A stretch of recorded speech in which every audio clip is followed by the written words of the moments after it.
Hello, Booktube. Hello, friends. Welcome to Lizziefaye Loves Books. I'm Elizabeth, and it is early December. I've already had several videos that I needed to get done before this one, but I am finally now ready to share with you my wrap-up for what I read in the month of November. And I had a really good reading month. I read 28 books, and about a third of them were for the More Montgomery Challenge. And I hosted that with Mitzi from Mitzi Reads and Writes, and we had a wrap-up on her channel a few days ago. If you missed it, go and check it out. We did a live giveaway, and I think everybody whose name was drawn was there, and which was good because I had several choices, and so every time someone's name got drawn, they could choose what they wanted, and then we knew what was left for the next person. So it was a lot of fun. We shared what some of our favorites were. I had a DNF, and I'll do a separate wrap-up video for those 9 books, as well as what I watched for the month of November for the More Montgomery Challenge. And we're talking about, someone asked if we were going to do it next year, and I really never intended to do this big of a deal every year. But we sort of have met some other kindred spirits, and I think we are going to host perhaps a 1-week readathon during maybe the last week of November. November 30th is Lucy Maud Montgomery's birthday, and so we will maybe do do something on a smaller scale where during that week we can maybe get together for chats or reading sprints and read some books by or related to Lucy Maud Montgomery. So if you joined us for any part of that 3-month experience, I hope you enjoyed it, and come and check out my playlist. I've done a pretty extensive playlist of everything that I know about that you could read by or about Lucy Maud Montgomery, as well as what you can watch. All the TV and movie adaptations was one of the more recent videos that I have done. So check it out. And my apologies for the choppy editing in that video too. All right, so moving on. Let me just kind of give you a summary of everything I read, and then I'll show you everything except for most of the stuff I read for the More Montgomery Challenge. So 28 books, 16 of them were audiobooks, and 12 of them were books in print.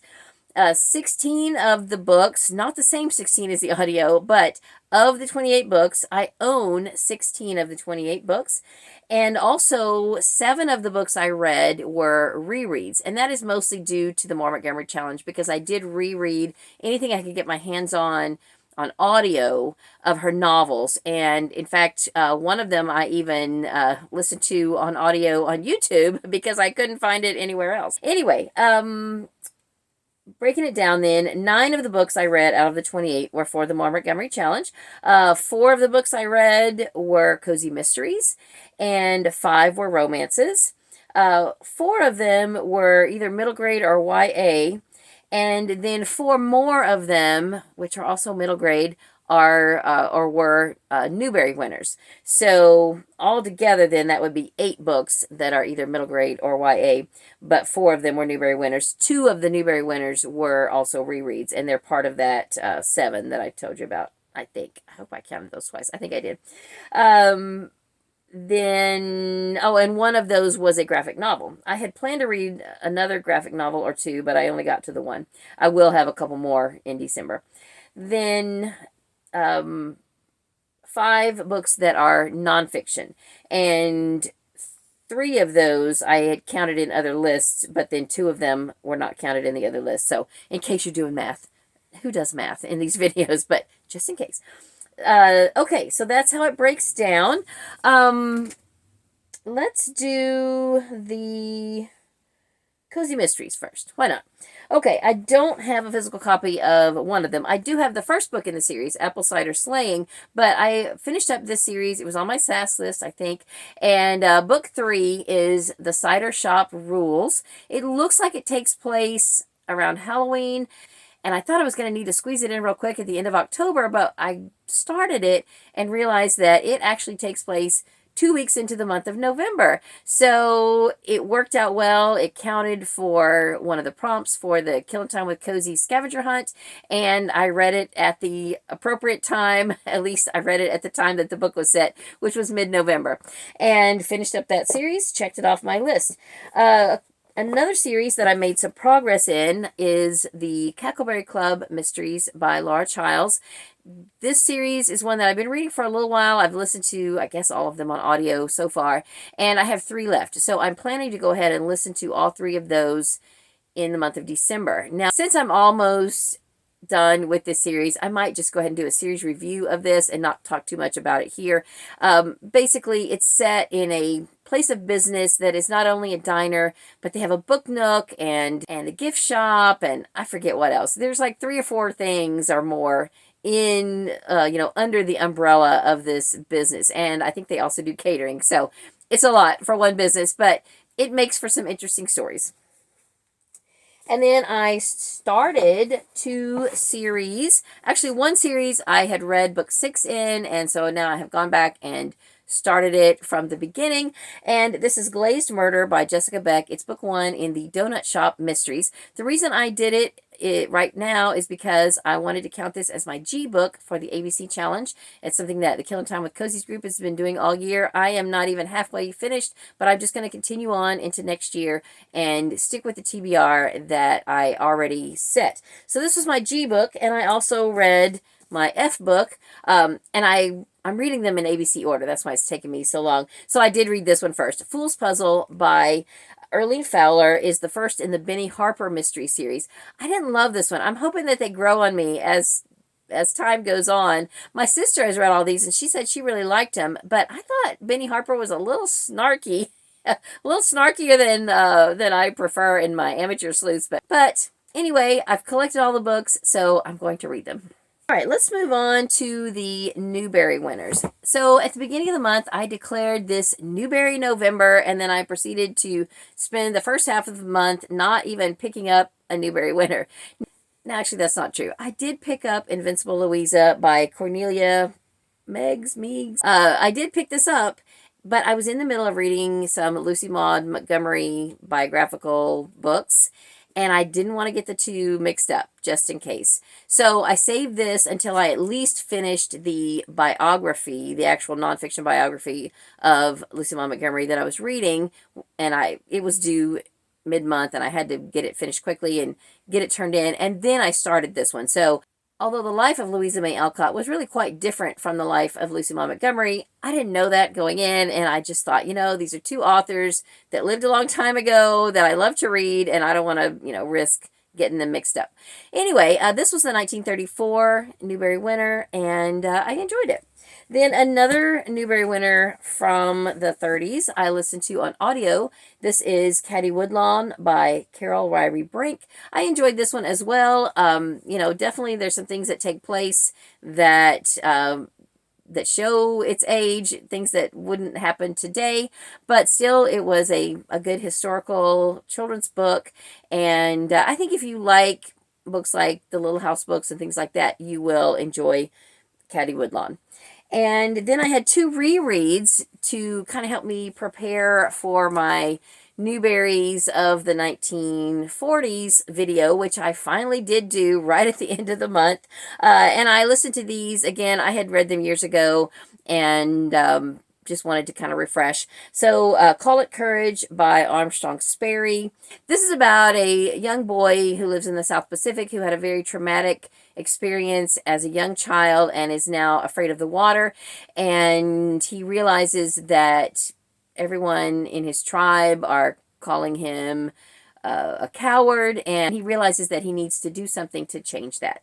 I did talk about this and all of the Newbery winners of the 1940s in my video, which I can put here. I've also got a playlist of all the decades that I have completed reading so far in the 100+ years of Newbery winners. So then I listened to Strawberry Girl by Lois Linsky on audio. I think in the past I had read this in print, but I was happy to listen to it. It's on Scribd, and this is actually a historical novel that takes place in Central Florida, which is where I live. So I found that very interesting. Again, there's some things that take place here that would not take place today. At least I hope not. But again, this is another one of those books I think if you like historical books like the Little House books and things like that, you would enjoy this. And I discovered that it's part of a series of children's books that are set in various regions of the United States. So check it out. I think it's called the American Regional Series. And I believe that they are all by Lois Linsky. Okay, so next let's talk about the other 4 middle grade or YA books that I read. I say middle grade or YA because they're really appropriate for either. A couple of them I think are really more YA than middle grade, and vice versa. So for my Serious About Series list for 2022, one of the series that I wanted to finish, I had read book 3 earlier in the year, I think for March Mystery Madness, and then now this is book 4, so I am finished with the series. It's the Moe and Dale Mystery Series by Sheila Turnage. This is book 4, like I said, Law of Finders Keepers. They are on a treasure hunt, and if you have read any of the series, you know that Moe, the main character, has been on the hunt or the search for her birth mother. She calls her her upstream mother. She's been on the hunt for her throughout the whole series. And she was not put up for adoption. She was lost during a hurricane and found downstream in a river in a Moses basket. And so that is why her adoptive parents, the people who found her, called her Moe or Moses, and all her life she's been completely happy with the family that she has, but she of course wants to find her birth mother or her upstream mother. And so finally in this last book, that mystery is somewhat solved. Maybe not quite to my satisfaction, but if you've read it, message me privately so we can chat about that ending. But anyway, I still very much enjoyed it. Moe LeBeau is one of my all-time favorite literary characters.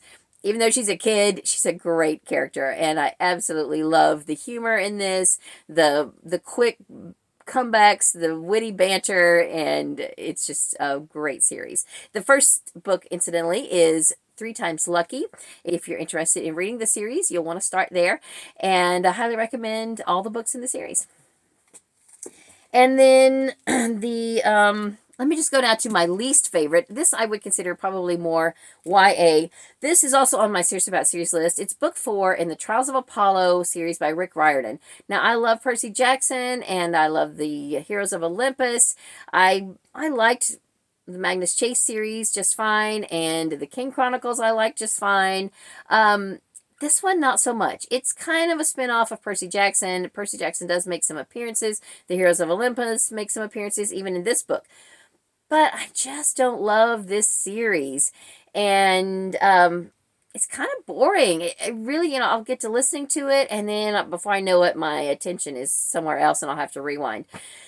So I've just got one left. There are a couple of novellas that are linked to it, but I don't know if I'm going to read those or not. But I will finish it. I will read the last book. I am a finisher, but I just didn't love this one. And I haven't really loved the earlier books in the series either. And then the last 2 middle grade or YA books that I read, I very much enjoyed.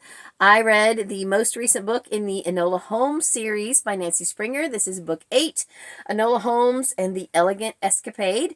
We do have a mystery here surrounding a recurring character, so I suggest that you don't start here. I suggest that you read the first 7 books and even the little novella 6.5 before you get to this book, but I very much enjoyed it.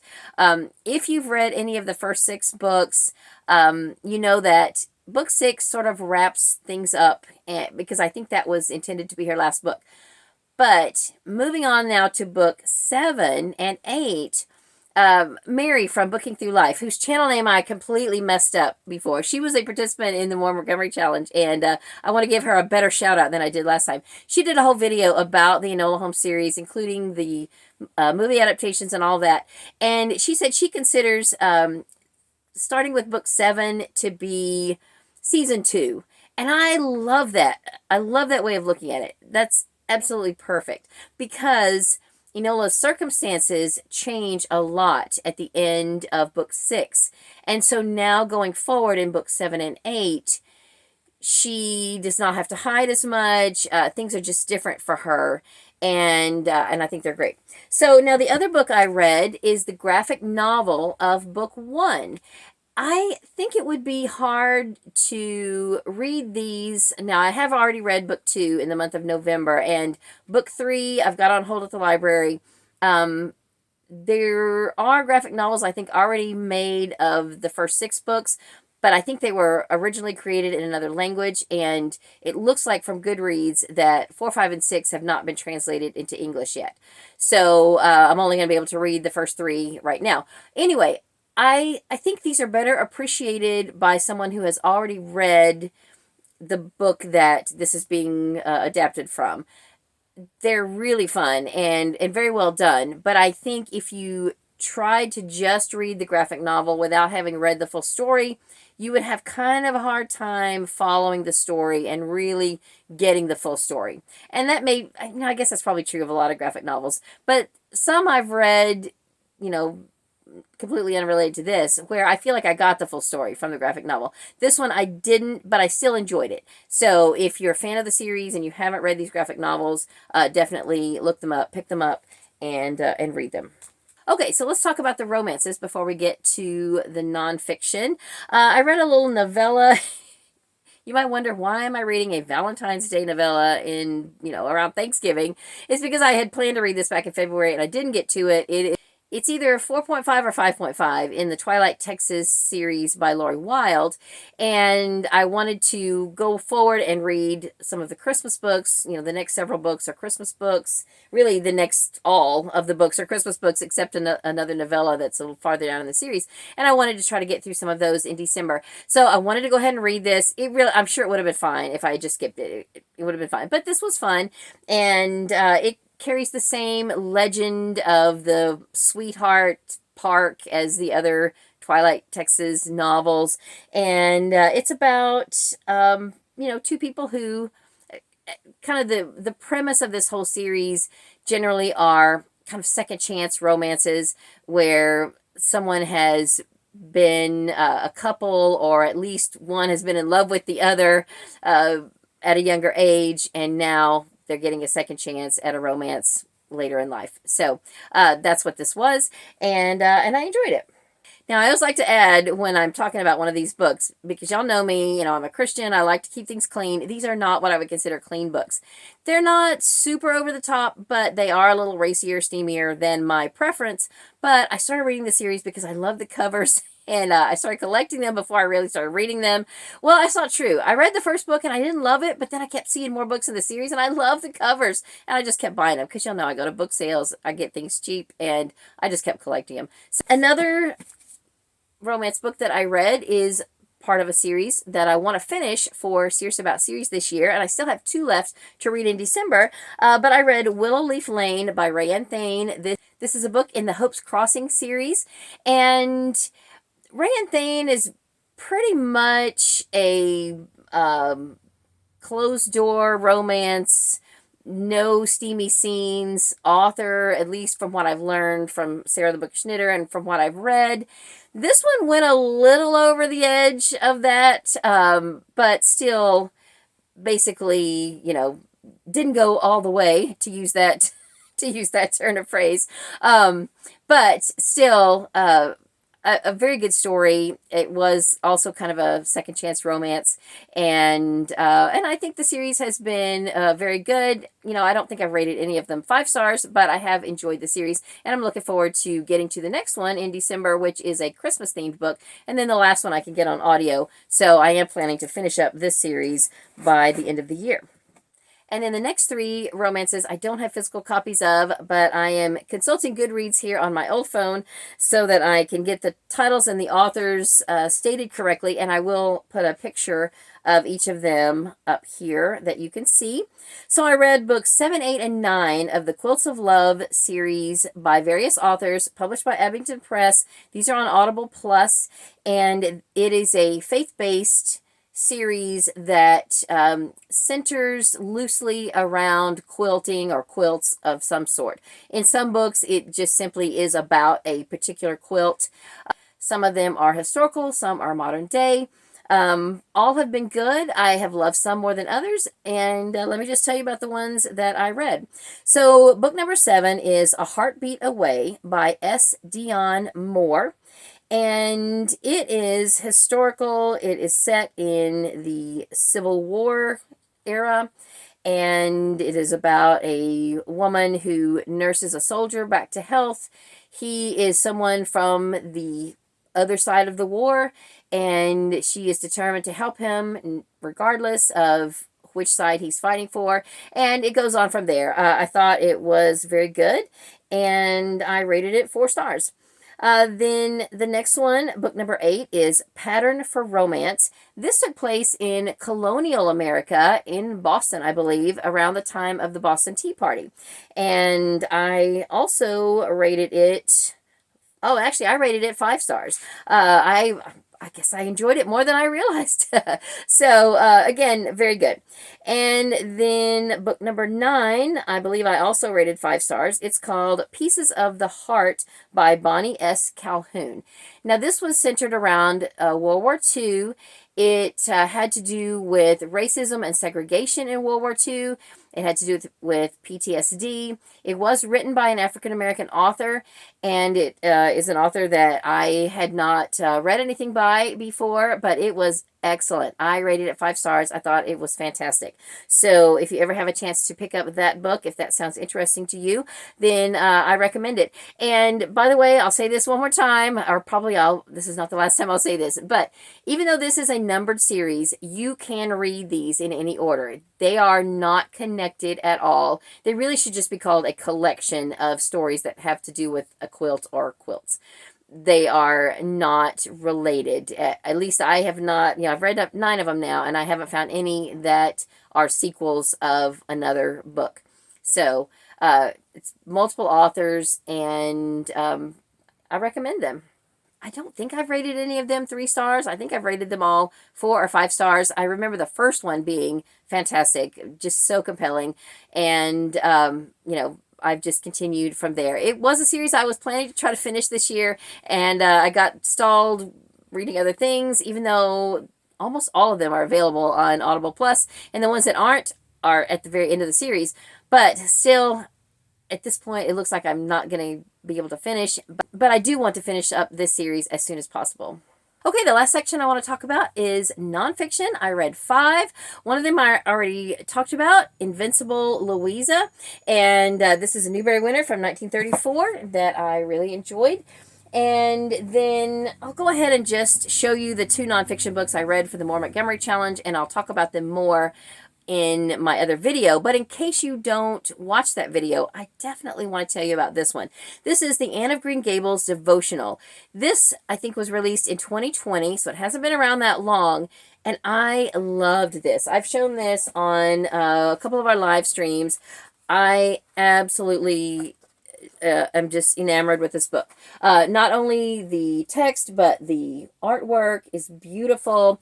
It has a devotional for each chapter that coincides with each chapter of Anne of Green Gables. So there's 38 chapters. And then it's got 2 more devotionals that sort of wrap things up.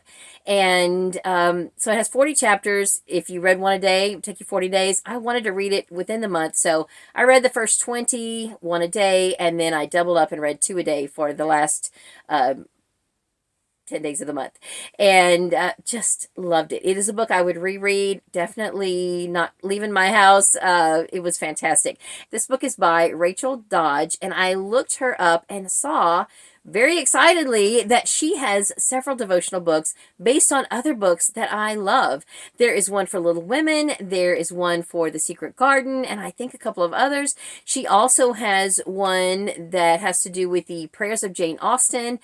And so if you love all of those books and authors, check out Rachel Dodge and see if you can get your hands on at least one or all of these devotional books. I am definitely going to be looking to acquire as many of these as I can. In fact, that just reminds me I should add some more books by her to my Christmas wish list. And then the other book I read that was nonfiction for the Moore Montgomery Challenge is Looking for Anne of Green Gables by Irene Gamble. This was a biography of the writing life of Lucy Maud Montgomery. Starts out when she is an adult and goes through her life and all that was involved in publishing Anne of Green Gables and on from there. Then I read 2 other nonfiction books. And one magazine. Y'all know I usually read a Journey magazine, and I had been reading some really old ones that I found that I had never read before. But earlier this year in April, I was visiting my sister, and she gave me some that she had saved for me from 2021 and early 2022.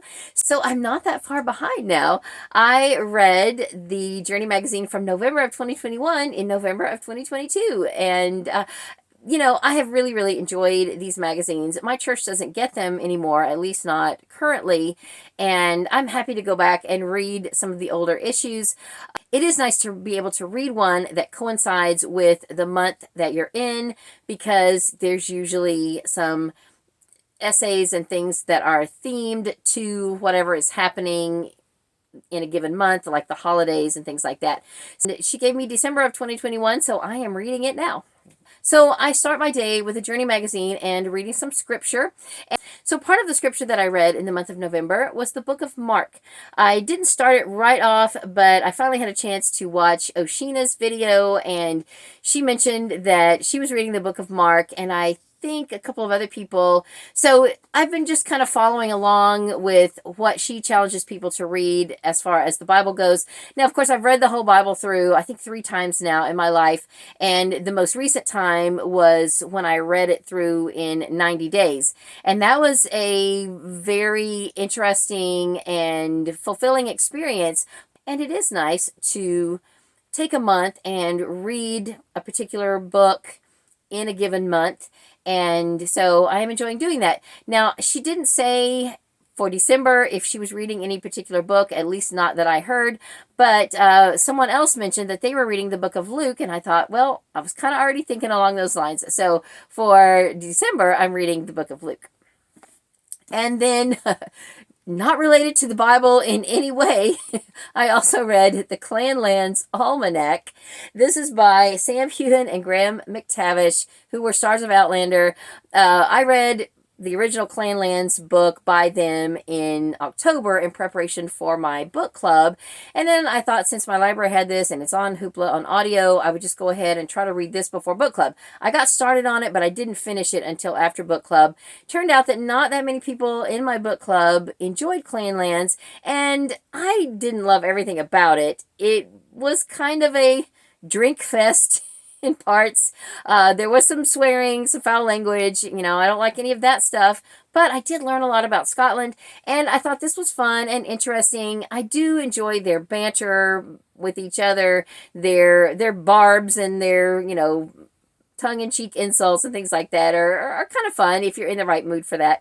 But this was interesting. It was done in almanac fashion, where they went through each month and talked about different things in Scottish history that happened during that month, or they would even mention certain people's birthdays, you know, stuff like that. And it was a lot of fun. The one thing I didn't like about the audiobook is that it did not tell me who was talking. And their voices don't sound exactly alike, but similar enough that I didn't always know who was saying what. Now, they both narrate the audiobook, but I really wished it would have said, you know, Sam, and then Sam would talk, or yeah, Graham, and then Graham would talk. Something to just alert the listener that it's changing, you know, it's changing up, and this is who's talking. Sometimes you could tell by what they said, but not always. So, all right, that is everything. I think I have talked about all 28 books, except for most of the books that I read for the More Montgomery Challenge, which I will talk about in another video. And I mentioned previously that in that video, that'll be my last Montgomery video in my playlist. And at the end of it, I'm going to show a few of my more special books in my collection of Lucy Maud Montgomery books, some of the ones that I have not shown yet in other videos, and a couple of items that are not books that have to do with Lucy Maud Montgomery and her books, and those will be at the end of that video. So that will be coming soon. And meanwhile, I hope you are having a great day. Read a good book, and God bless you.